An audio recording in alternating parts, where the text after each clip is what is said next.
UP board ने अपना syllabus reduce कर दिया है 30%। चलिए मैं आपको बता देता हूँ कि कितना सिलेबस उन्होंने रिड्यूस किया है। तो देखिए भौतिक विज्ञान क्लास 12 का है। तो चलिए मैं आपको बता देता हूँ कि किस चैप्टर में क्या कटा है। चलिए मैं आपको इस वीडियो में बता देता हूँ। वीडियो को शुरू से अंत तक देखिएगा तभी आपको जानने को मिलेगा। तो चलिए वीडियो शुरू करते हैं। तो hey guys, this is Anshu and you are watching topic knowledge. देखिए जैसा कि आपको पता होना चाहिए कि कोविड-19 के कारण यहाँ पर आपका जो सिलेबस है वो रिड्यूस कर दिया गया है। यहाँ पर बता भी दिया गया है कि कोविड महामारी के कारण शैक्षिक सत्र 2020-21 में विद्यालयों में समय से पाठन पठन पाठन का कार्य न हो पाने की स्थिति में सम्यक विचारोपरांत विषय विशेषज्ञों की समिति द्वारा निम्नवत 30% पाठ्यक्रम कम किए जाने की अनुशंसा की गई है।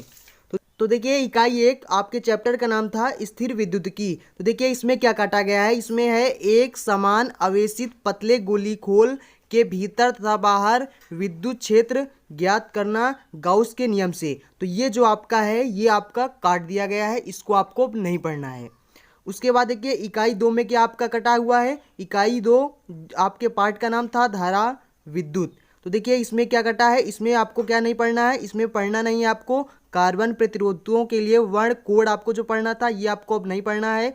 ये आपके पेपर में अब नहीं आएगा, ठीक। उसके बाद प्रतिरोधकों का श्रेणी तथा पार्श्व क्रम संयोजन, ये भी आपको इकाई 2 में नहीं पढ़ना है। उसके बाद देखिए इकाई 3 में आपको क्या नहीं पढ़ना है। Press the bell icon on the YouTube app and never miss another update.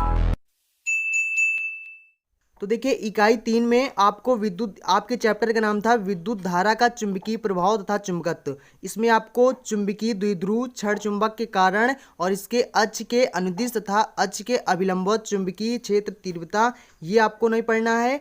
और आपको क्या नहीं पढ़ना है, एक समान चुंबकीय क्षेत्र में चुंबकीय द्विध्रुव क्षण चुंबक पर बल अघूर्ण चुंबकीय अवयव। उसके बाद अनुचुंबकीय प्रतिचुंबकीय तथा लोह चुंबकीय पदार्थ उदाहरणों सहित विद्युत चुंबक तथा इनकी तीव्रताओं को प्रभावित करने वाले कारक स्थायी चुंबक, ये आपको अब नहीं पढ़ना है, ठीक। उसके बाद इकाई 4 में क्या आपको नहीं पढ़ना है। तो देखिए इकाई 4 आपके पाठ का नाम था वैद्युत चुंबकीय प्रेरण तथा प्रत्यावर्ती धाराएं। तो देखिए इसमें आपको शक्ति गुणांक नहीं पढ़ना है और वाट धारा और वाटहीन धारा नहीं पढ़ना है, ठीक। उसके बाद देखिए इकाई 5 में आपको क्या नहीं पढ़ना है। देखिए इकाई 5 आपके चैप्टर का नाम था वैद्युत चुंबकीय तरंगें।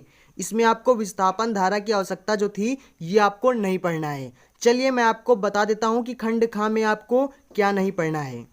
के खंड खा में इकाई नंबर 1 था प्रकाशिकी। इसमें आपको क्या नहीं पढ़ना है। इसमें आपको नहीं पढ़ना है गोलीय दर्पण, उसके बाद दर्पण सूत्र, उसके बाद है प्रकाश का परावर्तन, प्रकाश का प्रकीर्णन, आकाश का नीला वर्ण, सूर्योदय एवं सूर्यास्त के समय आकाश में सूर्य का रक्ताभ दृष्टिगोचर होना, सूक्ष्मदर्शी तथा दूरदर्शकों की विभेदन क्षमता, इतना आपको नहीं पढ़ना है। इसके बावजूद भी आपको ध्रुवण नहीं पढ़ना है, समतल ध्रुवित प्रकाश नहीं पढ़ना है, ब्रेस्टर का नियम नहीं पढ़ना है, समतल ध्रुवित प्रकाश नहीं पढ़ना है तथा पॉलीराइडों का उपयोग जो है ये सब आपको प्रकाशिकी में नहीं पढ़ना है, ठीक। उसके बाद इकाई 2 में क्या नहीं आपको पढ़ना है, द्रव्य तथा विकिरणों की द्वैत प्रकृति, ये आपके चैप्टर का नाम है। इसमें आपको नहीं पढ़ना है डेविसन तथा जर्मर प्रयोग नहीं पढ़ना है, प्रायोगिक विवरण ना दिया जाए, केवल निष्कर्ष की व्याख्या की जाए। तो ये जो था डेविसन और जर्मन का प्रयोग ये आपको नहीं पढ़ना है, ठीक। उसके बाद इकाई 3 में देखिए आपको क्या नहीं पढ़ना है। इकाई 3 आपके चैप्टर का नाम था परमाणु तथा नाभिक, ठीक। अब इसमें क्या है, रेडियो एक्टिविटी आपको नहीं पढ़ना है, अल्फा बीटा गामा कण या किरणें जो हैं ये आपको नहीं पढ़ना है तथा इनके गुण नहीं पढ़ना है, रेडियो एक्टिव नहीं पढ़ना है। उसके बाद 6 नियम जो है ये भी आपको नहीं पढ़ना है, बंधन ऊर्जा, प्रति न्यूक्लियन तथा द्रव्यमान ऊर्जा के साथ इसमें परिवर्तन जो है ये सब आपको नहीं पढ़ना है इकाई 3 में, ठीक। उसके बाद देखिए इकाई 4 में क्या आपको नहीं पढ़ना है। आपके चैप्टर का नाम है इलेक्ट्रॉनिक युक्तियाँ गुणात्मक आख्या मात्र। इसमें आपको नहीं पढ़ना है जेनर डायोड नहीं पढ़ना है, वोल्टता नियंत्रक के रूप में जेनर डायोड ये जो है ये आपको अब नहीं पढ़ना है, ठीक। तो इतना आपको अब नहीं पढ़ना है। बस आपका जो फिजिक्स का जो रिड्यूस हुआ है जो सिलेबस वो आपको बस इतना नहीं पढ़ना है। तो जितना आपका सिलेबस ये रिड्यूस हुआ है इसमें से आपको जो एग्ज़ाम होगा उसमें नहीं आएगा, ठीक। बाकी आप पढ़ते रहिए। आई होप फ्रेंड्स आप समझ गए होंगे। So thanks for watching and see you again in next video.